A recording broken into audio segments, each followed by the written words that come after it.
Okay, so good afternoon, everyone. I am Charmaine Abelia from Group 1, and today we are going to, this afternoon, we are going to discuss the concentration and dilution of solution.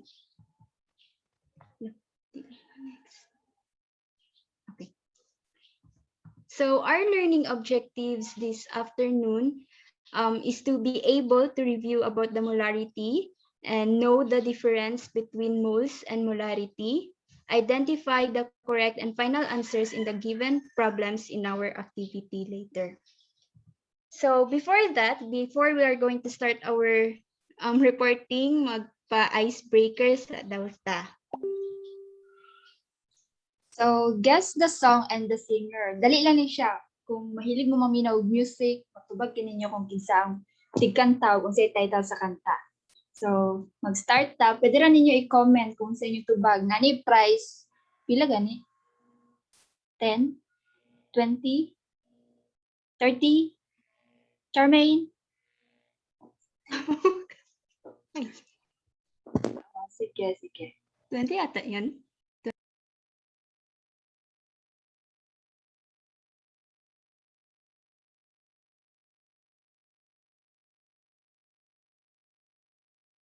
Move na, Charmaine.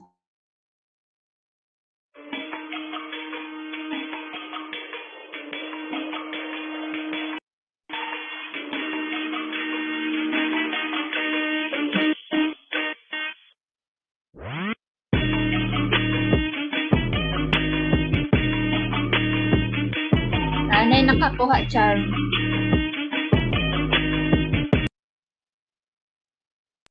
Sino yung nakaano? Hindi ko makikita.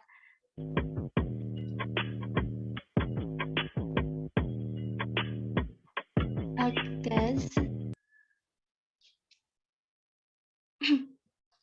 Kaya si Ate Kiana Lugada nakakuha.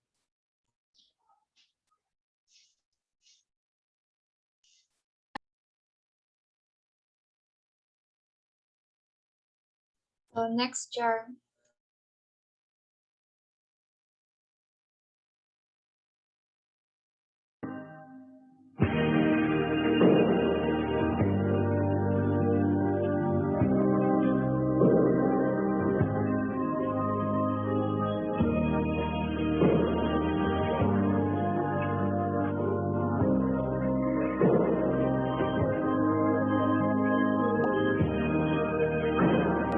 Okay, so may nakakuha na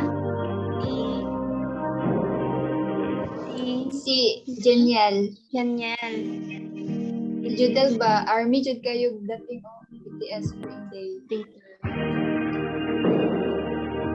Next song is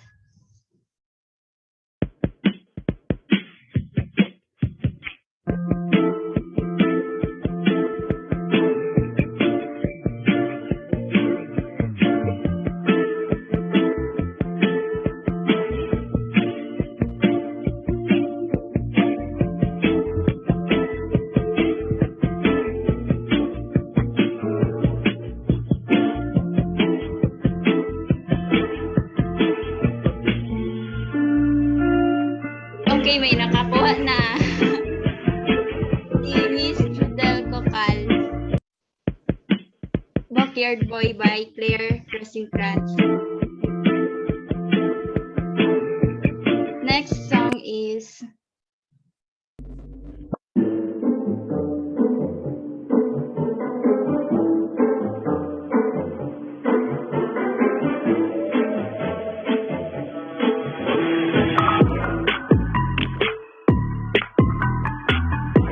Naan si Kuan, si Diaz ang nakakuha.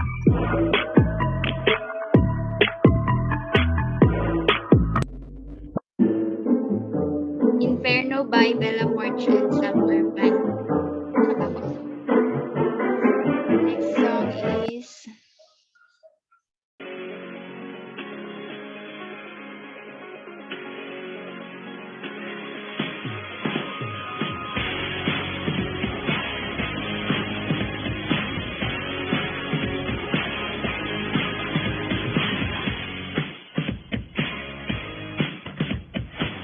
Okay, Unsa nakakuha mo? Okay, si Egagamaw. Miss Egagamaw nakakuha siya. Best song ever by One Direction.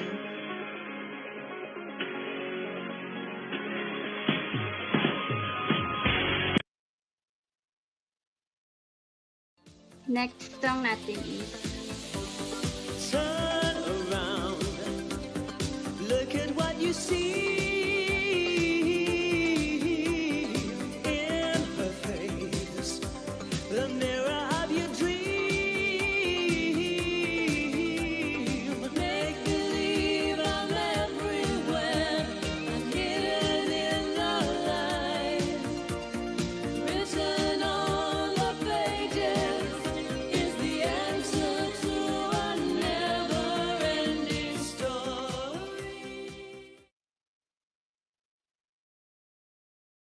wala may nakakuha. Ay, meron. Si Okay, sino yung nagkanta? Kasali daw yung singer.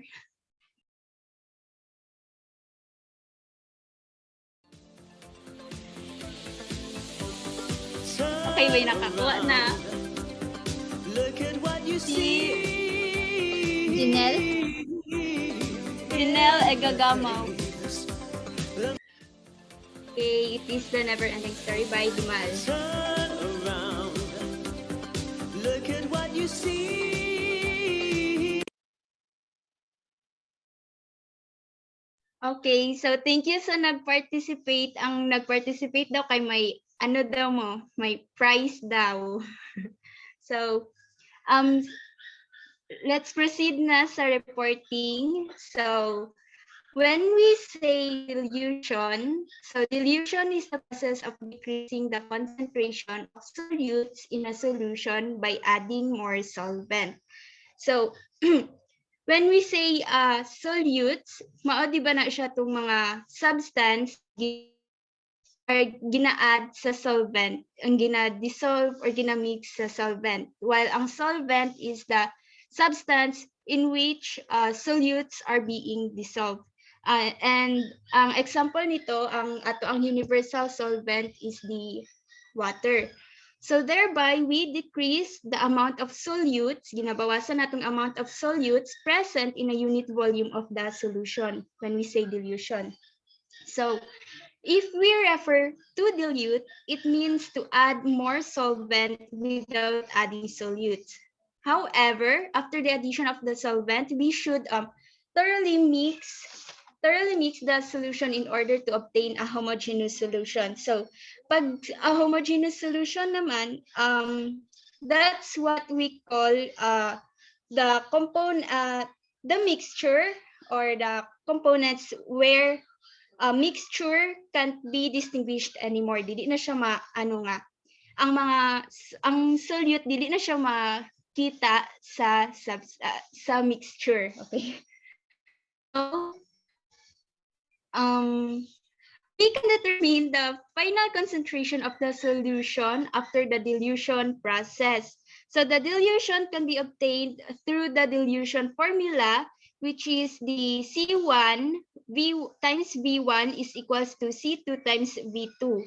So where C1 is the initial concentration and the V1 is the initial volume of the solution, C2 is the concentration after dilution, and the V2 is the final volume of the solution. So, when we say concentration, it is the process of increasing the concentration of solutes in a solution. In other words, it is either decreasing the amount of solvent or increasing the amount of solutes. So therefore, it is the process of increasing the amount of solutes, ginadagdagan natong solutes present in a unit volume of the solution.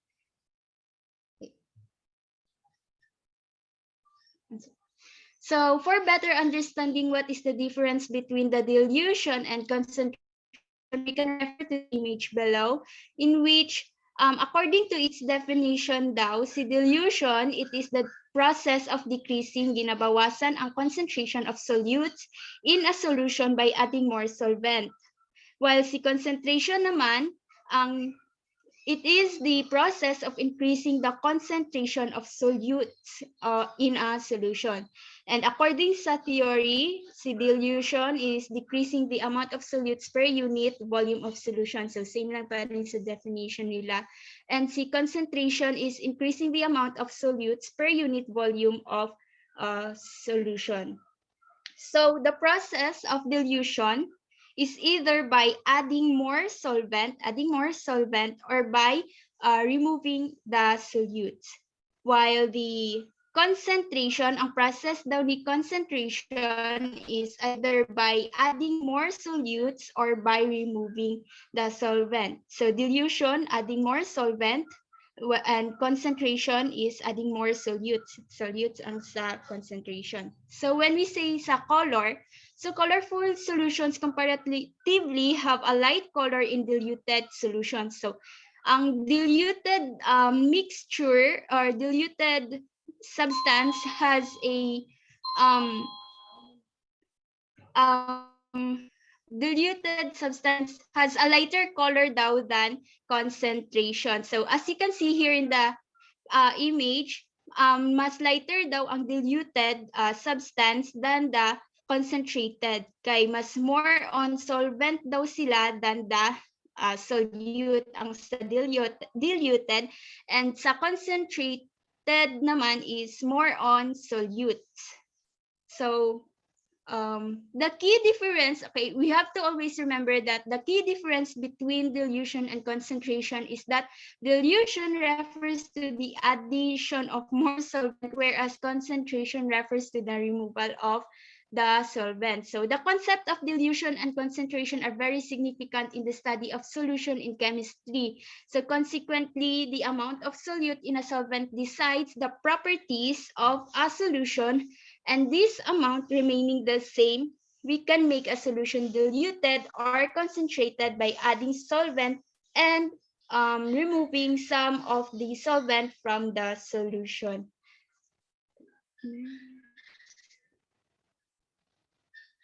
Now, so when we say molarity, molarity is a one-way process of expressing a concentration. It is a way of expressing the concentration. So the molarity or the capital M of a solution is the number of moles of solute dissolved in one liter of solution. So the units therefore are moles per liter. Ito yung units niya, moles per liter. Specifically, it's moles of solute per liter of solution. Rather than writing out moles per liter, these units are abbreviated or shortened as capital M, and it means moles per liter and not just moles. Dili na siya moles kay ang moles man no kay ang unit niya kay MOL. So you must be very careful to distinguish between moles and molarity.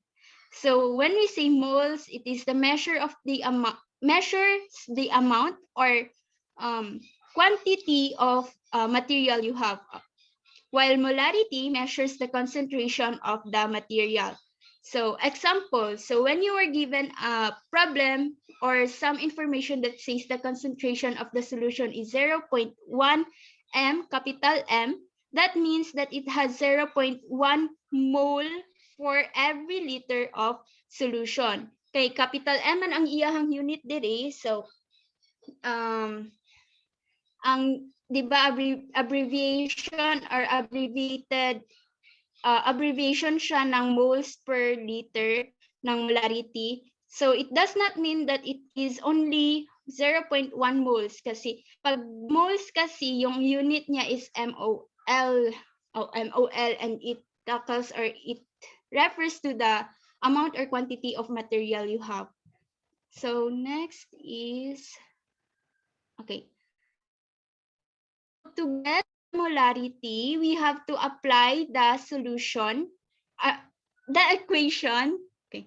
So to get the molarity, we have to apply the equation of molarity, which is the capital M is equals to mole of solute divided by the liters of solution. So we have 3 steps to get the molarity. And sa step 1, calculate the number of moles of solute present.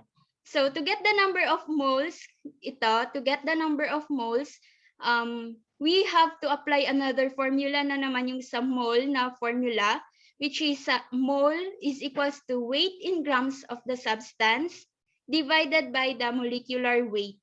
So, and again, para makuha ang molecular weight, we have to multiply the number of molecule of an atom times sa atomic weight.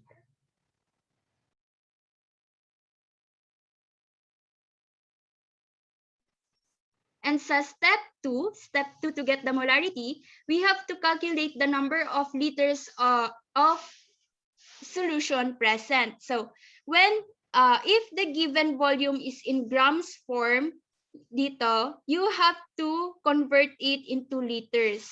And then step 3, you have to substitute the given na amount and then divide the number of moles of solute by the number of liters of solution. So let's proceed to the problems that were given in our activity, and it will be discussed by my colleague, Miss Ayan Binova po. Good afternoon po. Marinig po ba ako? Hello. Medyo hinay Ito po, okay na? Hello.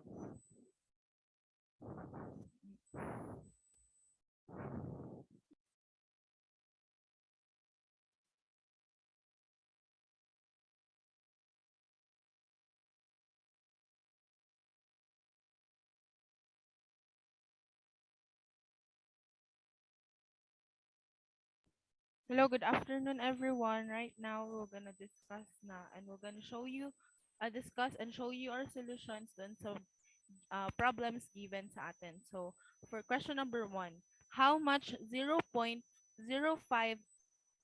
m HCl solution can be made by diluting 500 ml of 10 m HCl? So ang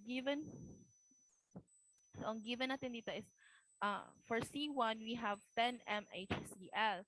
For V1, we have 500 ml. For C2, we have 0.05 mHCl. Now, ang hinahanap natin ngayon is ang value ng V2. So, to know more and to answer our questions, let's proceed doon sa video recording na i-prepare po namin.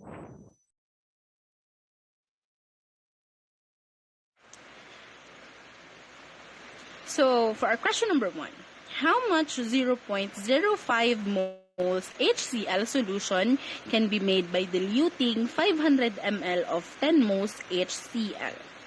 Now, the first thing we need to do is to identify anong formula yung gagamitin natin. So, in this problem, our keyword here is diluting, which means ang gagamitin natin na formula is ang formula ng dilution. So ano nga bang formula ng dilution? Ang formula ng dilution is C1 V1 is equals to C2 V2. So dilution nga, di ba, is a process used to produce a less concentrated solution. So ang meaning ng C1 V1 dito is it is our stock solution or our original or more concentrated solution. So, in the problem, sulat na natin yung given natin. So, sa problem, ang original concentrated solutions natin ay ang 500 ml at saka ang 10 moles. Bakit nga ba? Kasi sa problem pa lang, may clue na tayo dito na HCl solution can be made by diluting. So, ang i-dilute natin is ang 500 ml of 10 moles HCl. So, yun yung original concentrated solutions natin. So, ang C1 natin dito, which ang original concentration of the original solution natin dito is ang 10 moles. While ang ating original volume concentration, original volume of the original solution, is ang 500 ml. Now, ano nga ba ang C2 at saka V? Ano nga ba ang C2 at V2? Ito yung new solution natin or ang less concentrated na solution. Ito na yung final result after natin ma-dilute yung mga original concentration solution. So, ang C2 natin dito is ang 0.05 m. Pero, wala tayong volume. So, ito yung hahanapin natin ngayon. Ang volume, ang last na concentrated na volume na. So, the next thing we need to do is to substitute our given. So, gonna write again our formula. So, C1 V1 is equals to C2 V2. So, isulat na natin yung values niya. So, ang C1 natin is 10 moles. I-multiply natin siya sa ating V1, which is 500 ml. Then equal to C2, which is 0.05 moles. And huwag natin kalimutan, ilagay pa rin yung V2 na hinahanap natin. Now, pag nasulat na natin yan, i-compute na natin. So, 10 moles multiplied by 500 ml will result to 5,000 moles multiplied to ml. Ganito dapat siya isulat. Then, equal to, dahil nga hindi natin ma-multiply ang C2 at V2 natin dahil walang value yung V2 natin, isusulat natin, i-copy lang natin siya. 0.05 moles, then yung V2. Now, this is not yet our final answer. Kasi nga, may hindi pa tayo na multiply dito at saka hindi pa fix yung unit natin dito. What we need to do to find our V2 is to get our V2, we need to isolate it. That means we need to multiply the C2 by itself. So, anong yung C2 natin? Para ma-cancel natin yung C2 natin, i-multiply natin siya sa kanyang sarili. I-divide natin siya sa kanyang sarili. So, ilagay natin sa ilalim ang 0.05 moles. Huwag kalimutan yung unit. Always natin ilagay yung unit. And then, gagawin rin natin siya sa kabilang side. So, 0.05 moles.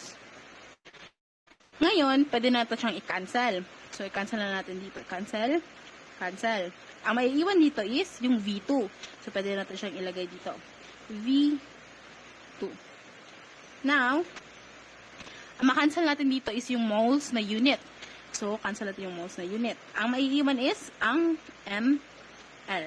So, yun yung unit na hinahanap natin, which is yung V2. Then, di pa tayo tapos, i-divide natin ang 5,000, divide natin sa 0.05.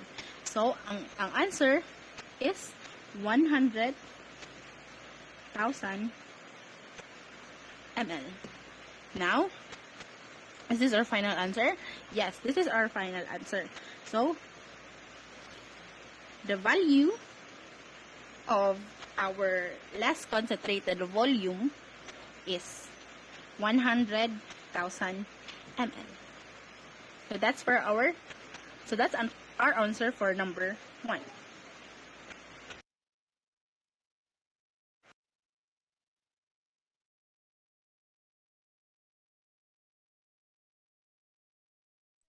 Okay.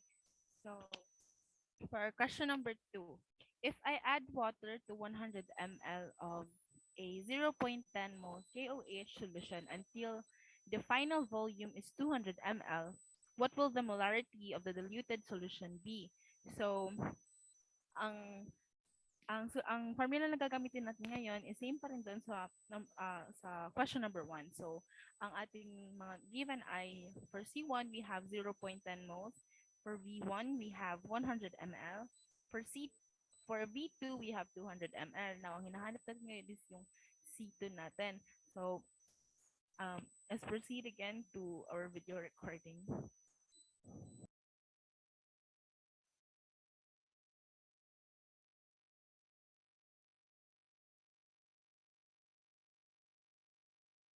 For question number 2, if I add water to 100 ml of a 0.10 moles KOH solution until the final volume is 200 ml, what will the molarity of the diluted solution be? Now, ang gagawin pa rin natin is same doon sa ginawa natin sa number 1, which is i-identify muna natin kung ano yung formula na gagamitin natin. In this problem, ang mga keyword natin, ang clues natin is if I add water and then diluted. So, sa keywords natin, kikita natin na ang gagamitin natin na solution, ang gagamitin natin na formula is ang dilution na formula. So, ano nga ulit yung formula ng dilution? C1, V1 is equals to C2 and V2. Sa problem na ito, madali lang hanapin yung original concentrated solution natin kasi may mga word clues na. So, dito, isusulat natin yung given us natin. Our given are, natin. So, ang original concentrated solutions natin, which is ang C1 at V1 natin, ay yung 100 ml at saka 0.10 moles. Dahil nga sa clue nga add water. Ang dilution is process rin of adding more solvent doon sa solution. Kaya, ito yung original concentrated solution natin. So, our C1 is 0.10 moles, while ang ating V1 is 100 ml. Now, hanapin na natin yung C2 at V2 natin. In this problem, concentration of the new solution is missing. But, the volume is given. So, ano yung volume? Yun yung 200 ml. Kasi dahil nga sa phrase na until the final volume is 200 ml. So, ang V2 natin is 200 ml. Now, ang hahanapin natin ngayon is ang C2. So, proceed tayo sa solving natin. Write natin ulit yung formula natin, which is C1 V1 is equals to C2 V2. Now, i-substitute natin siya. So, ang C1 natin is 0.10 moles. I-multiply natin sa 100 ml na value ng V1 natin equals to, huwag natin kalimutan ang C2 na hinahanap natin, C2, and then value ng V2 natin, which is 200 ml. Now, gonna solve it na. So, 0.10 moles multiplied to 100 ml is equal to 10 moles. Excuse me po, nagagalaw yung video sa inyo? Wala. Wala, sorry, wait lang.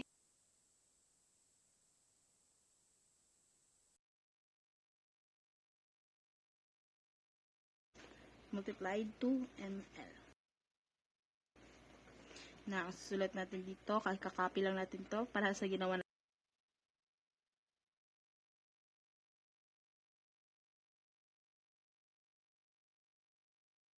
For our question number 2, ang dilution is process rin of adding more solvent doon sa solution. Kaya, ito yung original concentrated solution natin. So, our C1 is 0.10 moles, while ang ating V1 is 100 ml. Now, hanapin na natin yung C2 at V2 natin. In this problem, concentration of the new solution is missing. But, the volume is given. So, ano yung volume? Yun yung 200 ml. Kasi dahil nga sa phrase na until the final volume is 200 ml. So, ang V2 natin is 200 ml. Now, ang hahanapin natin ngayon is ang C2. So, proceed tayo sa solving natin. Write natin ulit yung formula natin, which is C1 V1 is equals to C2 V2. Now, i-substitute natin siya. So, ang C1 natin is 0.10 moles.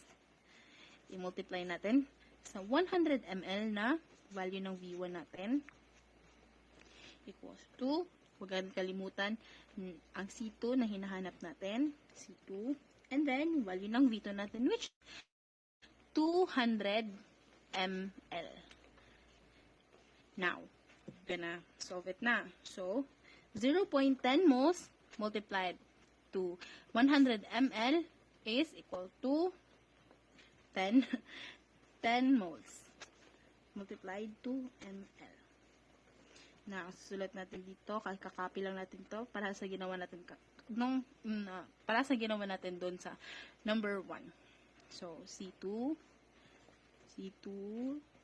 times 200 ml.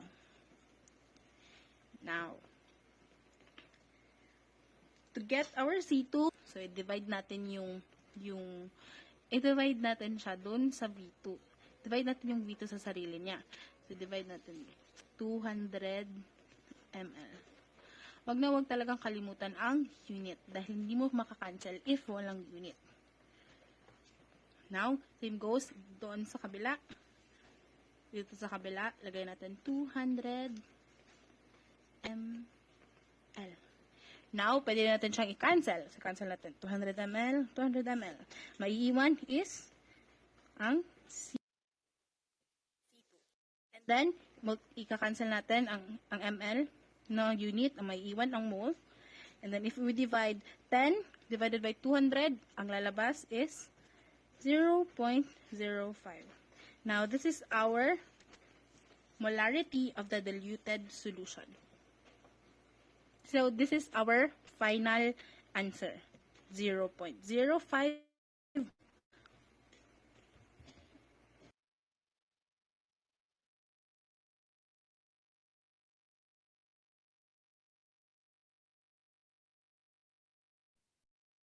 Hello, good afternoon. Marinig po ako. Yes, again. Good afternoon, guys. Kaya pa ba today? Kaya dapat today.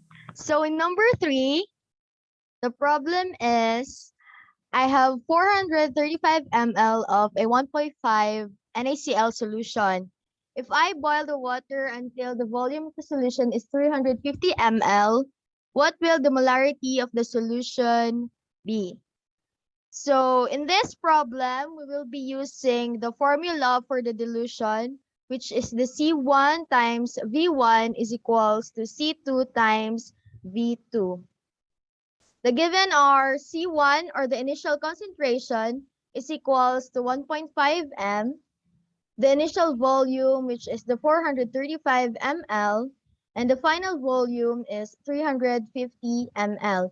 And we are looking for the final concentration, which is the C2. So the formula will be C2, or the final concentration, is equals to 1.5 m times 0.435 liters because we converted the 435 ml into liters and then divide to 0.35, 350 liters. So the final concentration now is 1.86 m. So to further understand this problem, we prepared a video for this number.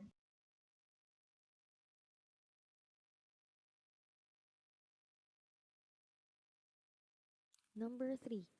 I have 435 ml of a 1.5 NaCl solution. If I boil the water until the volume of the solution is 350 ml, what will the molarity of the solution be? In this problem, we will use the formula of dilution, which is C1V1 is equals to C2V2, where C1 is equals to 1.5 m, V1 is equals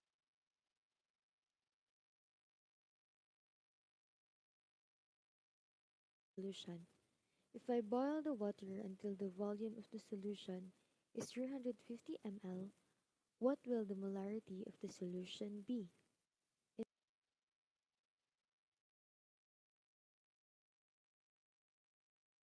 Number 3. Of a 1.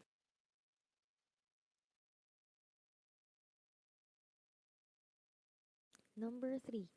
I have 400 solution. Solution is in this problem.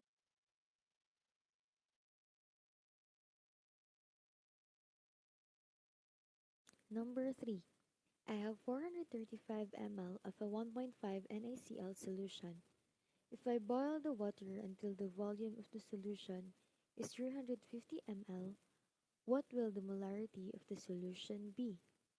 In this problem, we will use the formula of dilution, which is C1V1 is equals to C2V2, where C1 is equals to 1.5 m, V1 is equals to 435 ml,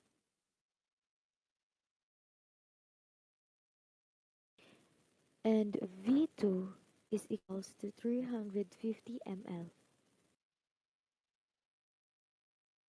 and the C2 is what we are going to find.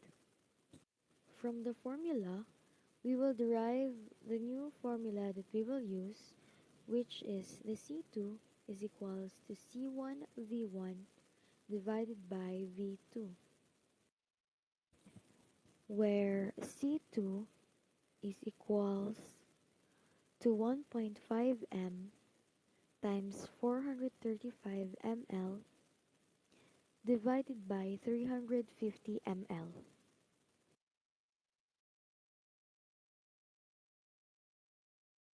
And now C2 is equals to 1.86 m.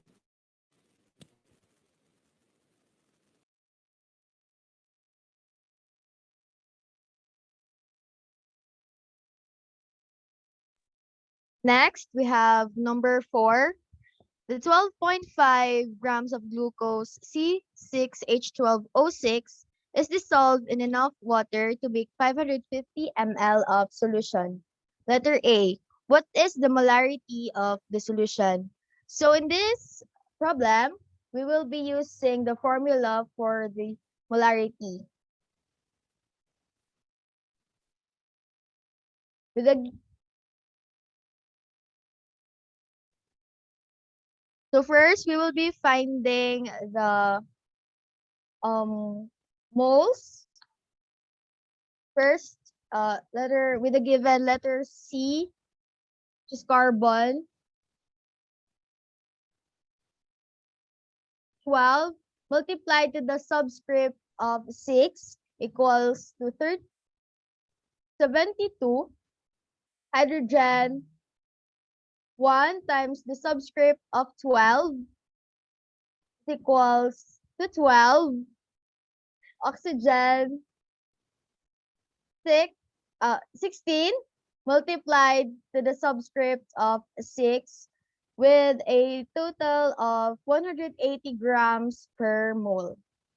The formula for molarity is molarity is equals to the number of moles divided by the liters of the solution or the volume of the solution. So moles is equals to 0.069444444 mole divided by 0.55 liters since we converted the 550 ml into liters. So the molarity now is 0.13 m.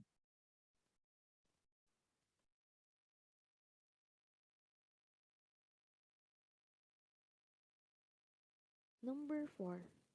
12.5 grams of glucose C6H12O6 is dissolved in enough water to make 550 ml of solution. A. What is the molarity of the solution? Before finding the molarity of the solution, let us first find the molecular weight of glucose, where C is equals to 12 times the subscript of 6 equals 72 and H is equals to 1 times the subscript of 12 equals to 12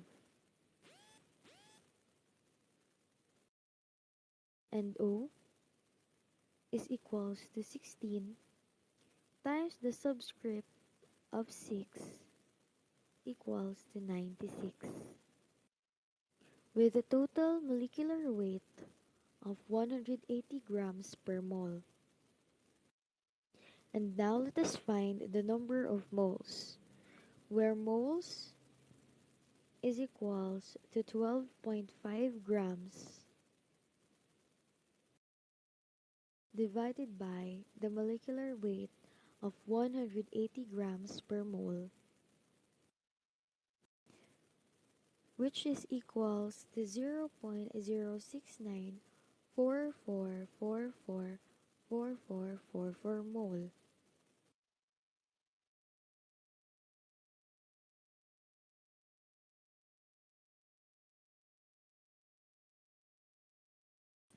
And now we can finally solve for the molarity, where M is equals to the number of moles divided by liters of the solution,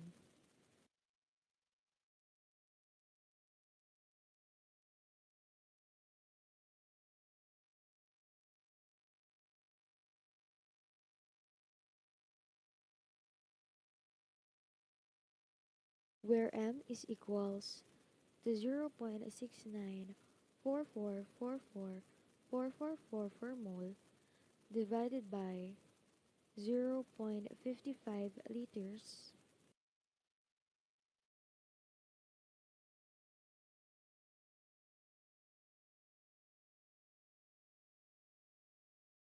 and the molarity is 0.13 m.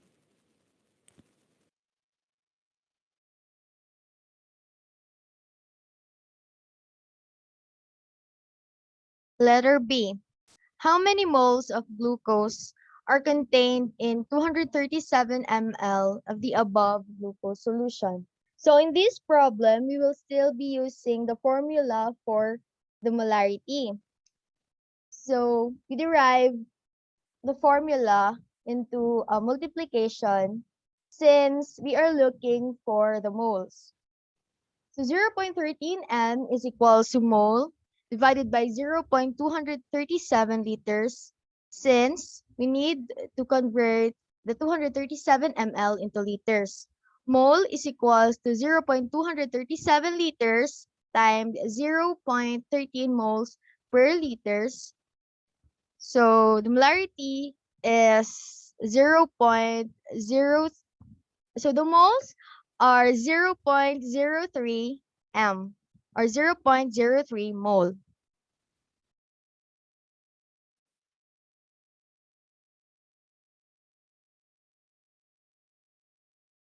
Letter B. How many moles of glucose are contained in 237 ml of the above glucose solution?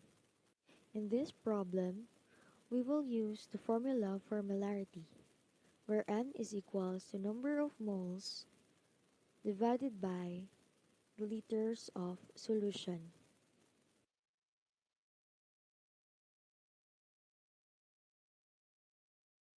The given is 0.13 m equals to mole over 0.237 liters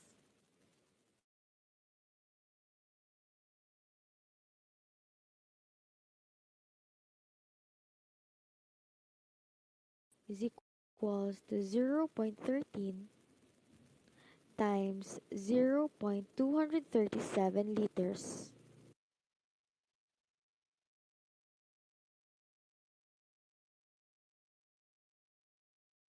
And the number of moles is 0.03 mole.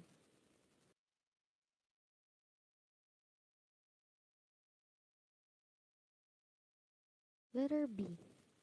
How many moles? Letter C. What volume in liters of this glucose solution would contain 0.079 moles of glucose? So in this in this problem, we will be using the formula for the molarity, which is the moles divided by the volume. So we've come up with a new equation, which is the volume is equals to the moles divided by molarity. So volume is equals to 0.079 mole divided by 0.13 m. So the volume is equals to 0.61 liters.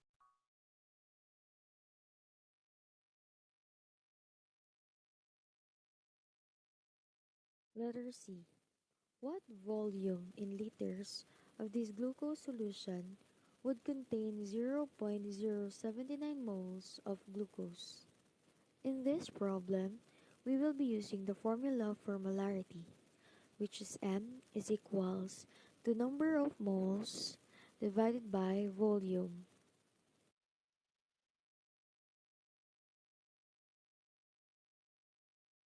where volume is equals to the number of moles divided by molarity.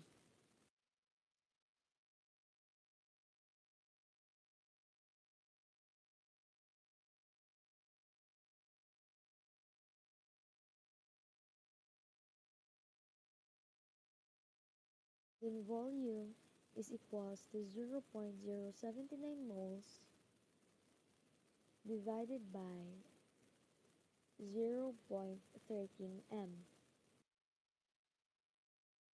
Now volume is equals to 0.61 liters.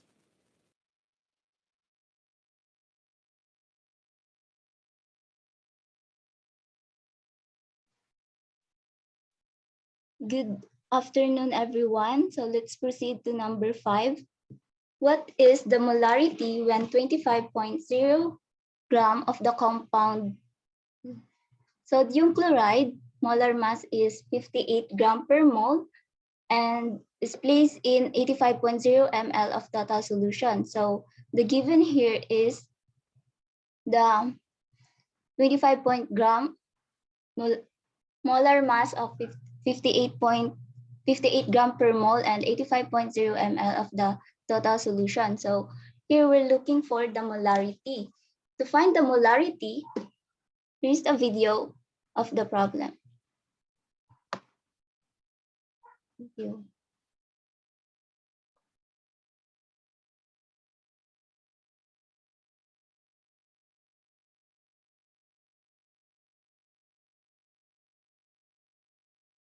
Here, we are looking for the molarity. In order to get the molarity, we need the number of moles divided by liter of solution. So in the given, wala tayong makikitang number of moles and also the liter of solution. First, we need to get the number of moles. And to get the number of moles, we need to divide the weight in grams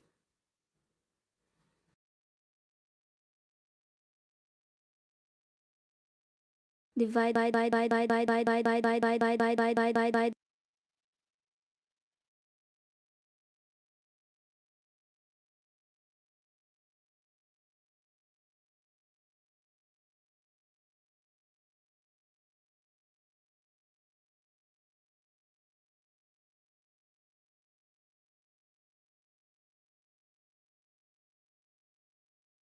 Here, we are looking for the molarity. In order to get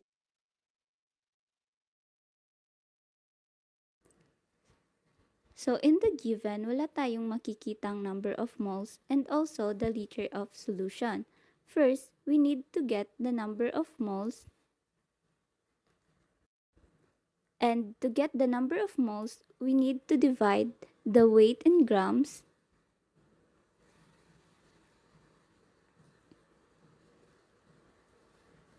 divided by molecular weight.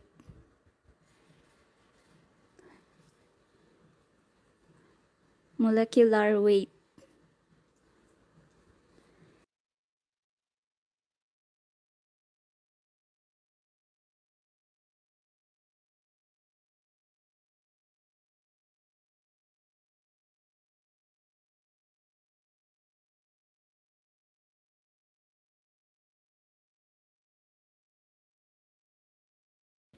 In the given, the weight in gram is 25.0 gram divided by the molecular weight of sodium chloride, which is 58 gram per mole. We need to cancel the gram. So 25.0 divided by 58 is equal to 0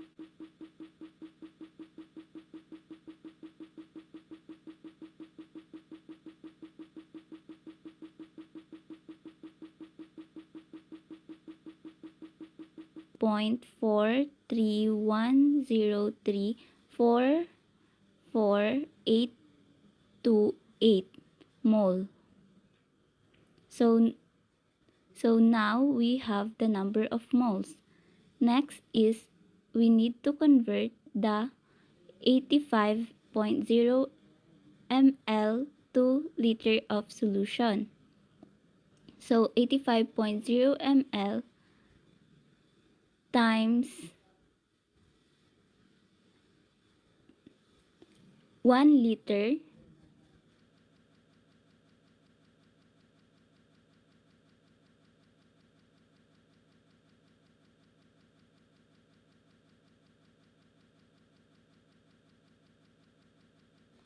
divided by 1000 ml. Cancel the ml.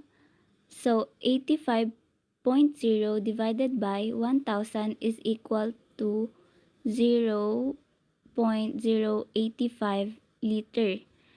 So we already have the number of moles and the liter of solution. So we can now compute the molarity. So 0.428 moles divided by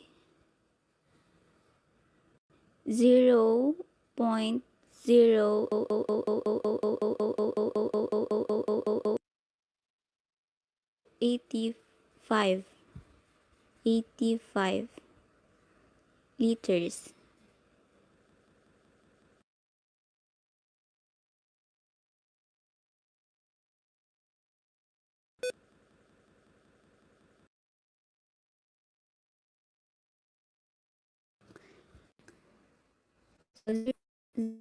So 0.431034482 divided by 0.085 is equal to 5.079939153 mole per liter.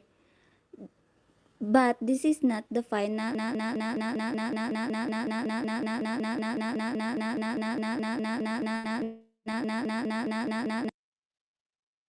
answer. The instruction is that we need to round it off into two decimal places. So the answer is 5.08 mole per liter or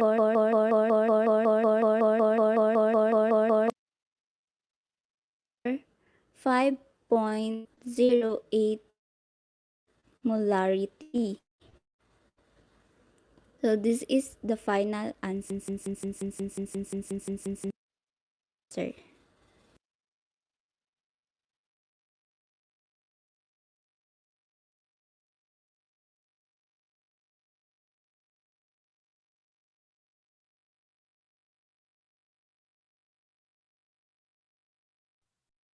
Number 6. 4.0 moles of lithium chloride is dissolved in 5.0 liters of water.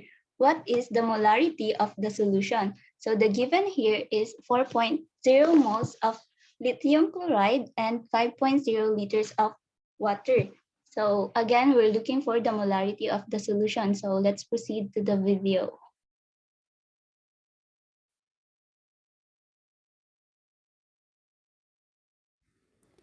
Again, to get the molarity, we need to divide the number of moles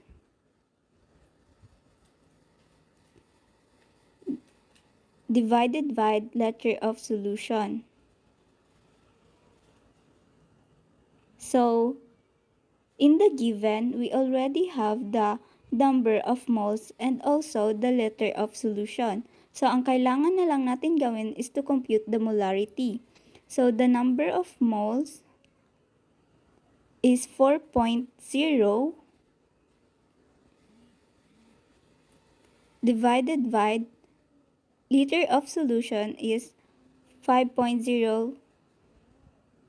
So 4.0 divided by 5.0 is equal to 0.8 mole per liter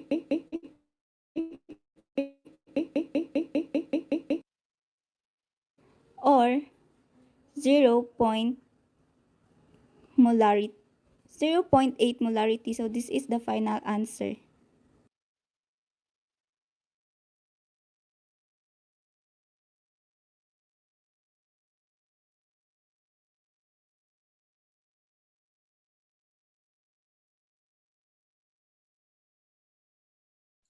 So problem number 7, 100.0 ml of 2.500 molarity of potassium bromide solution is on hand. You need 0.5500 molarity. What is the final volume of solution which results? So the given in concentration, initial concentration is 2.500 molarity. The initial volume is 100.0 ml and the final concentration is 0.5500 molarity. So the missing one is the final volume. And let's watch the video para malaman natin kung paano natin kinuha.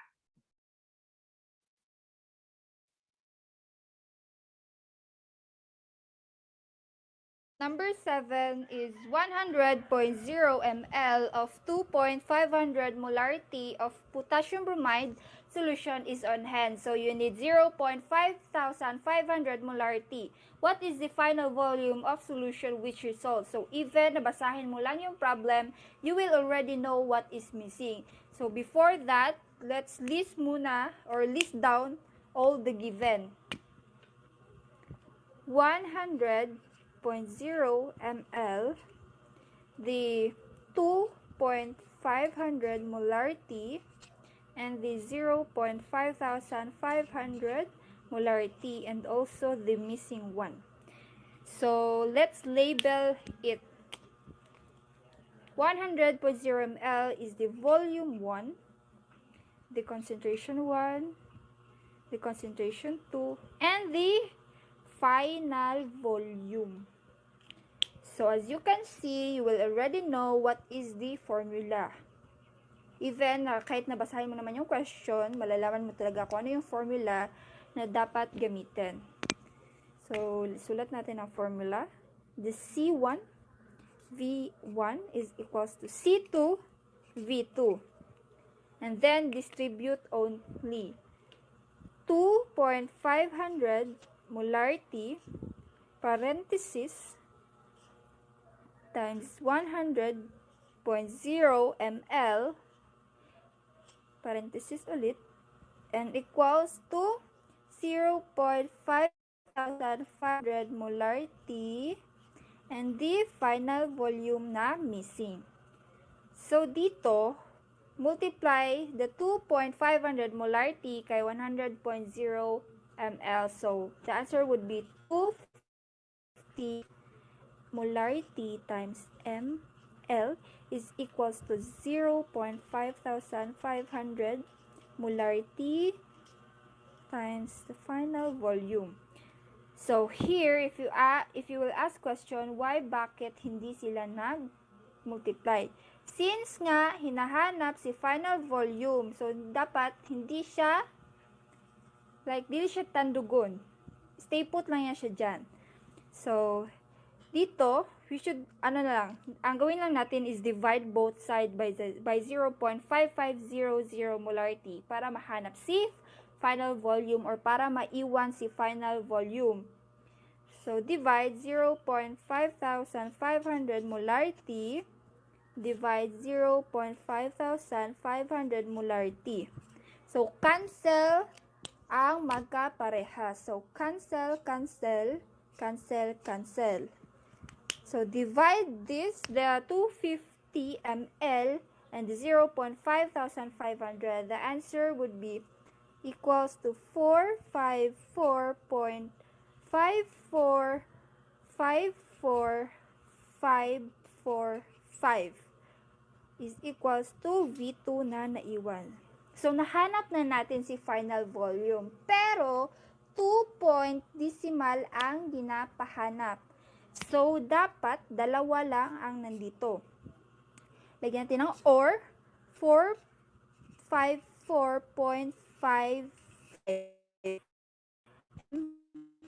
L. So, why naging 5? Why naging 55? Nga dito, 50 lang. So, the answer to that would be, since 5 ang katabi ni 4, 1 to 4, wag ka mag-add.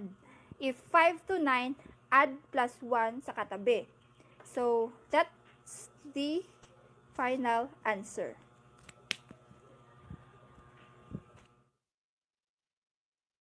So, number 8, how many grams of beryllium chloride are needed to make 125 ml of a 0.050 molarity solution? So, since the solution na ginamit ko is molarity is equals to moles over liter. So, let's find out muna paano ko kinuha yung formula.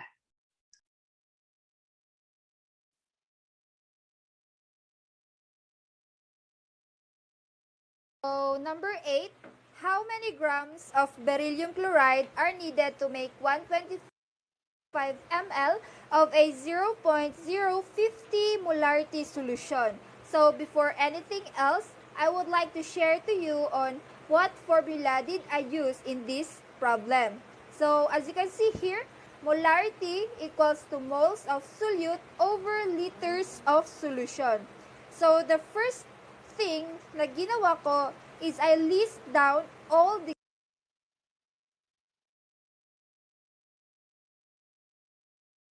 So, number 8, how many grams of beryllium chloride are needed to make 125 ml of a 0.050 molarity solution? So, before anything else, I would like to share to you on what formula did I use in this problem. So, as you can see here, molarity equals to moles of solute over liters of solution. So, the first thing na ginawa ko is I list down all the given. So, 125 ml or 0.125 liters. So, it means liters na siya. The L here ay may value na. The next one is the 0.050 m or molarity. Since m na dito, that means the m here has also the value na. So, ang naiwan ay si mole. So, it means kailangan natin hanapin yung correct or the right formula in this problem. So, what I did is that I multiply liters both sides para makancel siya at maiiwan si moles. So, the formula na gagamitin is moles equals to molarity multiplied by liters or volume.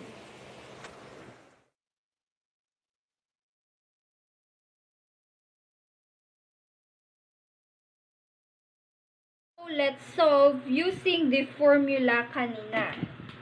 The molarity, the moles is equals to molarity, multiply it by liter. So, 0.050 molarity multiplied by 0.125 liter. The answer will be 0.00625 mole. Since mole ang nandito or moles ang nandyan, hindi grams, isa lang ang ibig sabihin. Hindi pa rin ito ang ating final answer.